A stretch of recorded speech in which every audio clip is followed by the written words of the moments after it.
যদি আপনি শাকিব খানের কথা বলেন তাহলে আমি অবশ্যই বলবো কেন না, কেন করব না, সে আমাদের দেশের একজন সুপারস্টার। এবার শাকিব খানের সাথে নতুন সিনেমায় জুটি বাঁধতে যাচ্ছেন তরুণ প্রজন্মের নাট্য অভিনেত্রী সাদিয়া আইমান। বর্তমান সময়ের নাট্য অভিনেত্রীদের মাঝে সাদিয়া আইমানকে সবচেয়ে সুন্দরী অভিনেত্রী হিসাবে গণনা করা হয়। এর আগে তিনি বেশ কয়েকবার শাকিব খানের সাথে কাজের আগ্রহ প্রকাশ করেছে, সেখানে তিনি নিজেকে শাকিব খানের ফ্যান হিসাবে উল্লেখ করে।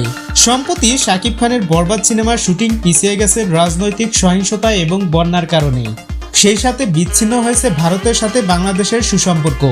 আগে থেকেই শোনা গিয়েছিল বরবাদ সিনেমায় শাকিব খানের বিপরীতে নায়িকা হিসেবে থাকবে ইদিকা পাল, কিন্তু এখন আর এমনটা হচ্ছে না, কারণ এখন ভারতের সাথে বাংলাদেশের সম্পর্ক অবনতি থাকায় এই সিনেমা থেকে বাদ পড়েছেন তিনি।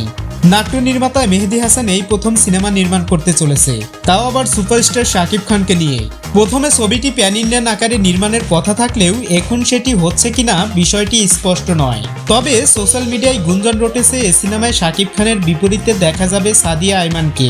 এ নিয়ে এখনো মুখ খোলেননি ছবিটির নির্মাতা মেহেদী হাসান হৃদয়। তবে সত্যি সত্যি যদি শাকিব খানের বিপরীতে সাদিয়া আইমানকে নেওয়া হয়, বিষয়টি খারাপ হবে না।